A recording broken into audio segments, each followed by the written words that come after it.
So, ladies and gentlemen, welcome to another fake background because many of you thought I'm like on a wallpaper and it's a fake background, but this is a real background. I'm in a real location. It's just that it's the brand new lens and camera that makes all this, seem like a cinematic magic.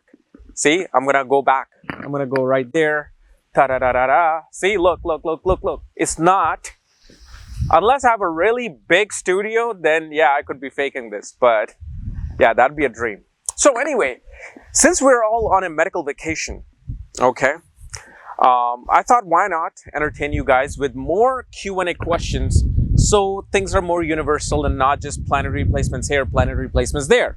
So I'm going to continue on my Q&A from this past Saturday that I made, and I took the questions from YouTube, and I'm going to try to answer them this week. And as always, if you do not know what your planetary placements are, what your planetary nakshatras are, for that, check out the links here.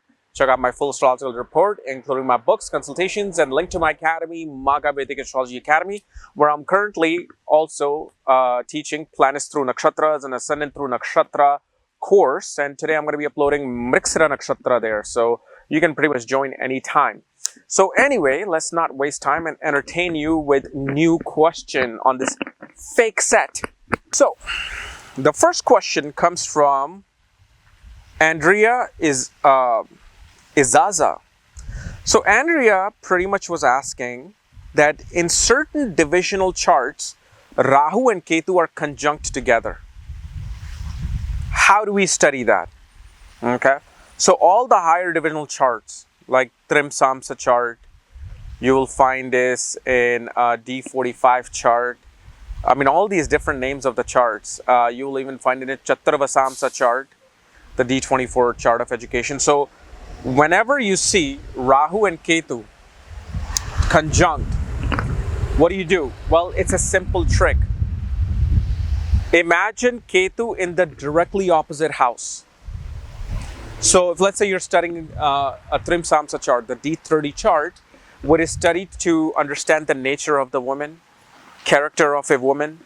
It is also seen for the challenges that a person faces in their life and how they come about from it. Or for example, you can look at it from Vimsamsa chart, the D20 chart of spiritual progress. What you have to do is just whenever you're studying Rahu and Ketu, just put Ketu in the opposite house. So if let's say Rahu and Ketu are in the 11th house, let's say with Mercury. How are you studying this? Well, you simply imagine that Ketu is in the directly opposite 5th house and is simply Rahu and Mercury conjunct together. This is how you study, and this is something that obviously I learned from my own teacher, Mark Boney, who learned from K.N. Rao, the teachers of teachers, to study the effects of Rahu Ketu in a divisional chart when they're both conjunct. Okay? Then we have Muskan Bisawania. What is the effect of 10th Lord in the 7th house Mars in D10 chart? So effects of 10th Lord in the 7th house Mars. Well, first of all, is it Aquarius ascendant or Cancer ascendant? That's the first thing we want to understand. So in the Dasamsa chart is a chart of your obligation to society. It is not just a chart of success and a chart of, getting promotions and all. That is a chart that really shows the karma that you are trying to perform out in the public, out in the world. It is exactly how I'm acting right now out here in public. This is really my Dasamsa chart coming to life. So the 10th Lord, the 10th house, becomes that actual karma, point of karma in the society. And that is in the 7th house. So 7th house represents marriage, partnership. Okay? It represents other people. Even in Dasamsa chart, 7th house will represent how a career is shaped with your partner. Is your partner allowing you to flourish in your career? Is your partner wanting to be a partner in what you do? Is your partner suppressing your ability to perform your duties in the world? And a lot of times it happens where A spouse will be like, no, I want you to be home at 5 p.m. I want you to spend time with the kids. You're not doing that at all. And then the man would be like, if I do this, I'm going to get fired because I have to work and complete my project. I have to stay versus everybody else who's staying if I don't. And that's when those fightings become active. So Mars is a very independent planet. The first thing you want to understand is Mars is very independent. It's like a soldier out in the field. They don't care. They're out there for their own protection and protection of their brotherhood and the group that they're protecting. So when 10th Lord is ruled by Mars, regardless of the lagna, and sits in the 7th house, the first thing we see that a person wants to independently control their work, meaning a tremendous desire to do one-on-one business. And especially in the Samsha, one simply wants to be out and about, wants to meet people. They can't sit still. They have to go out there and make deals. They have to go out there and put their will upon other person. Like you will find such people with this type of a Mars becomes one of those very smart, aggressive salesmen, like people who are able to charm you, but they're also slowly, aggressively coming close to you. And they're like, do it. This is it, do it. So you will find that a lot with this particular Mars. Did I just mess up my hair? If I have any hair left anymore, whatever. So that's one thing. And then Mars is also aspecting the ascendant. So again, shows a person does not want to take orders from other people. A person simply wants to do their own work, do their own thing. Okay? Then, life according to Cerezo. What planet and nakshatra shows certain kinky and fetish nature? Kinky and fetish nature. Okay. Well, when it comes to nakshatras, Rohini, Ashlesha, Mriksira, Purva Falguni, Uttara Falguni. Okay, these are the 5 nakshatras that are really willing to wanting to have that lustful, passionate, that sexual satisfaction. They like to experiment with fetish, especially Purva Falguni, because fetish is something that someone may think of it as weird, but for another person, it's a high. Like some men are into women with shoes and high heels. For them, that just gets them off. Okay? So in a Falguni, if you understand Arjun, Krishna and Arjuna, the Mahabharata story of India, the Bhagavad Gita, where Krishna is showing Arjuna about life. So that Arjuna actually transformed himself into a woman. I don't know exactly if it was a curse or something, but he was like a woman. He was like, long hair and everything. So a Falguni person, you will notice, loves to cross-dress. And they love to kind of be very kinky and very romantic and show that little bit of that zest of, sexual experience. They do costume playing. Falguni person will always love doing costume playing because of this Arjuna story. And obviously Ashlesha, Rohini and Mriksira, these are the serpent-ruled nakshatras. And if you notice, a snake sometimes changes its sex and smell to attract other snakes. Even male snake to a male snake, female to a female, and they have massive orgies. I'm sure everybody has seen that on National Geographic. So these people, these particular nakshatras are not afraid to just go completely and engross themselves into this sexual soliloquy of everybody's private life. Okay? So these are the things. And then planets would, I always say, Atmakarka, planet with the highest degree, ascendant lord, ascendant nakshatra, okay, and moon. These are the 4 things you will always want to see for dominating effects in a person's life. Now, if Venus, which represents love, has this particular nakshatra, it may not really represent your Venus, it represents the person that you're attracting. How are they going to be? Can your moon, can they handle your moon? And depending upon how your Venus is placed. Okay? Then, Lilia Vimay. Can we predict the gender of a person through the planetary placement and lagna without seeing the person? Absolutely. Absolutely. You can predict if somebody is a male or female. And the simplest thing you have to learn about is the degrees of the lagna. What I've heard is every 1.3 degrees, meaning 1 degree and 3 arc minutes, a gender will change. So if somebody's at, let's say 1.3 degrees of Aries, they would be male, or 1.3 to 3 point some degrees, they will be female. So there is that very simple thing. Have I learned it? No. Have I heard about it? Yes. Have I seen other astrologer talk about it, use it? Yes, I have. But there is a particular book in South India, and it's actually written in Tamil, and there's a Maharashtrian book that actually shows you the degrees. And they forget even the male or female gender. There are methods to see by the degree if this is a chart of a human or an animal. That's how deep this goes. This is why I think a person will find enlightenment first before they find all the information on astrology.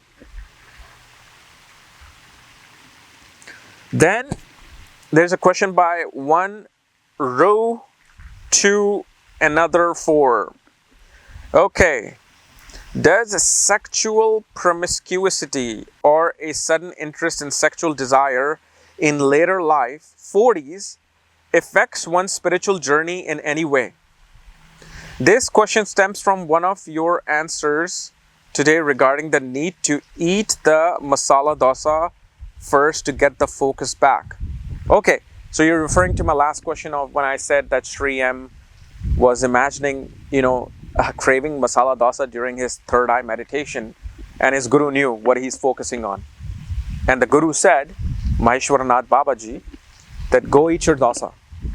Because sometimes you have to indulge yourself into the things that you're craving before you can let go of them. So, number one thing, please don't go into the misconception that being sexual and wanting to have sex is a sin against spiritual progress. It's not. There are so much misconstrued and diluted information out there because remember, when you search something on Google, you only search the first page. Hardly less than 4% people go on the third page, and less than 2% go on the third page or fourth page. Sometimes the real information, away from the spam and away from the manipulated information by Google algorithm and their artificial intelligence, sometimes the real information is on the 5th and 6th page. So in life, when you hear things in media about spirituality and tantra and sexuality and being a brahmachari and being mokshamari, stop. Just say, be like Buddha. This is what I say.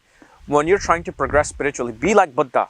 Say, I'm not going to read any scriptures, I'm not going to be under any guru, and I'm not going to follow any strict rules. I'm going to find spirituality and God on my own. I'm going to find that on my own. And whatever I find on my own, that is the truth. I don't want you to tell me what the truth is. I'll find it on my own because the truth is out there versus what someone else is saying. So be like Buddha.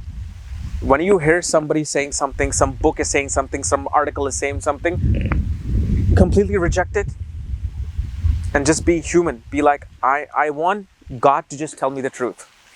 So try to just connect with the God itself and say, tell me the truth. I don't want to know truth from these people.